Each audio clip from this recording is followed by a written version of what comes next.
Ooh. Instantly, before we touch on what Jose Mourinho is saying, for me, you can hear anger in his voice. There is bitterness, there is disappointment. I understand all of that, but you can hear it in his voice still. And look, it's down to him and his representatives and his family, whether he becomes a pundit now, whether he goes back to management. But I said a few weeks ago, and I stand by it, Jose Mourinho needs a legitimate break from football.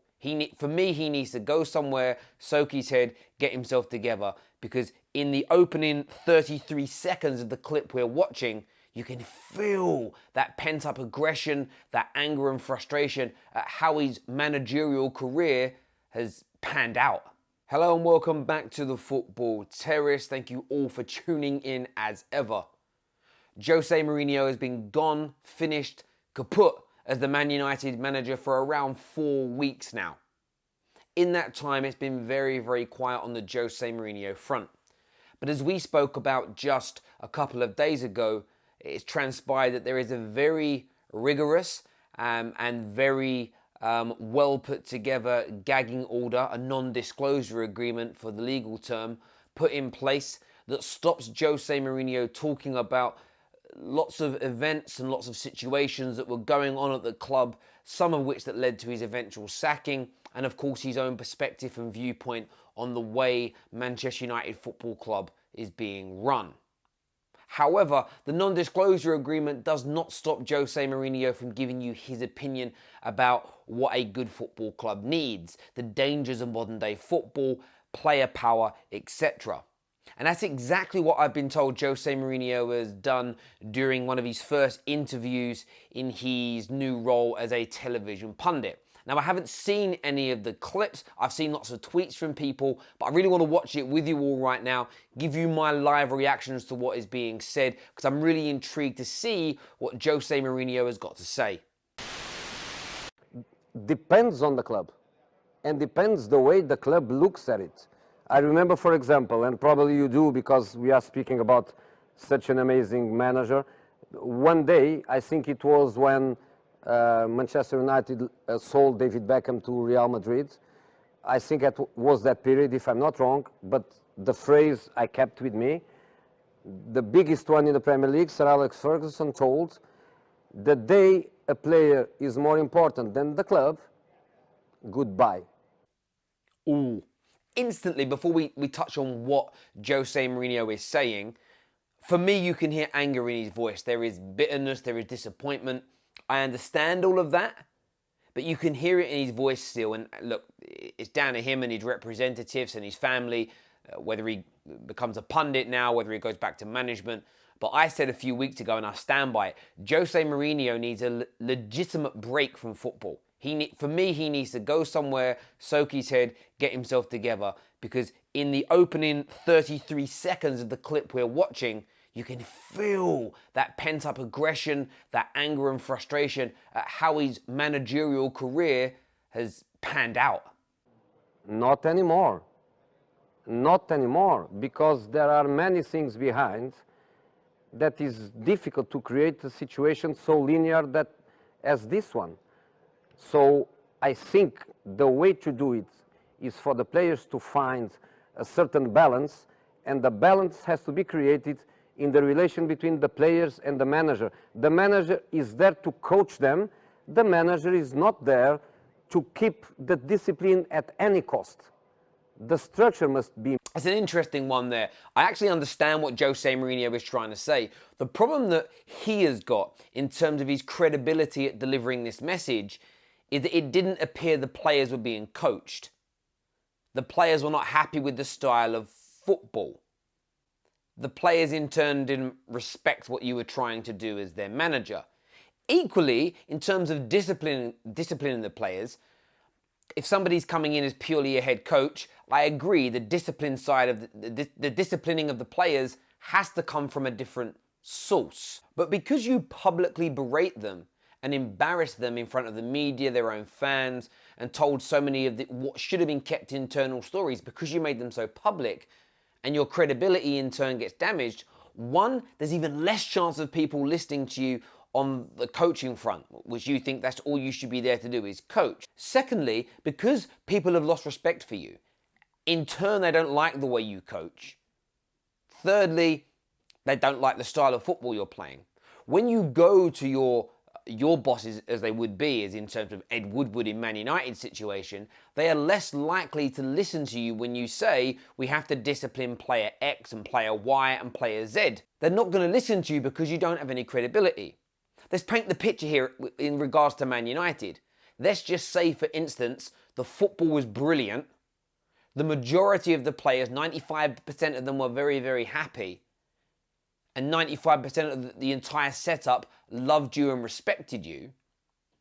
Do you think the same outcome would have happened when Jose Mourinho requests that Paul Pogba or Anthony Martial are sold? Absolutely not. So everything Jose Mourinho is saying is right.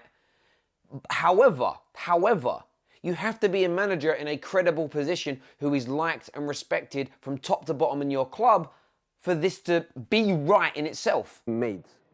The structure must be there to protect the manager and for the players to feel that everything is in place and they are not going to arrive into a situation where they feel more powerful than they used to be.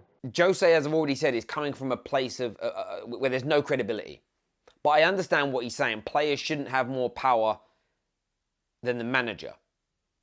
Football has changed. And we've seen in recent times different CEOs and presidents and footballing directors talk about not only the importance of a player from a footballing sense on the field, but we have seen them talk about their importance from a marketing point of view, how much money they generate for the club. And in this mega money era that we're living in, the correlation between winning and being successful and having the most money has never been so evident. So I understand that times have changed, and I understand that there is a new level of power at a football club. But I go back to my previous points. If you're not berating your players in public, if you're playing the style of football that the fans and the majority of the players want to see, then you're not going to find yourself in these situations. Whether you are right or wrong, now look, on a real level, for me, player power is wrong. If anybody down tools, they're wrong. I think a manager should be given complete control and power. But that's not power at any cost. That isn't so that a manager can just yield an axe and get rid of who he wants, when he wants, behave how he wants, with there being no consequences. Nobody wants a dictator in charge of their football club. We've seen how badly things were at the end for Arsene Wenger because he controlled everything and he did everything he wanted, win, lose or draw. Yes, there needs to be structure in place. Yes, we cannot allow player power to become a prevalent part of Man United or any football club. But the head coach or the manager in charge needs to have credibility. And Jose, you completely and utterly lack it. Jose Mourinho also said, a club must have an owner or president, a CEO or a director executive, a sports director, or a football director, and then the manager. This is a structure that can cope with the problems modernity is bringing to all of us. Now again, I don't disagree with Jose Mourinho and what he has said there. We all know Man United need this and the majority of clubs need a better structure. We have seen, apart from Jose Mourinho, many things fail at Man United since Sir Alex Ferguson and David Gill left. I do feel, however, though, as if fans are thinking, well, 6 games into Oli, all the problems are clearly Jose Mourinho. And I understand why people would think that, but I think that's an exceedingly premature notion to have.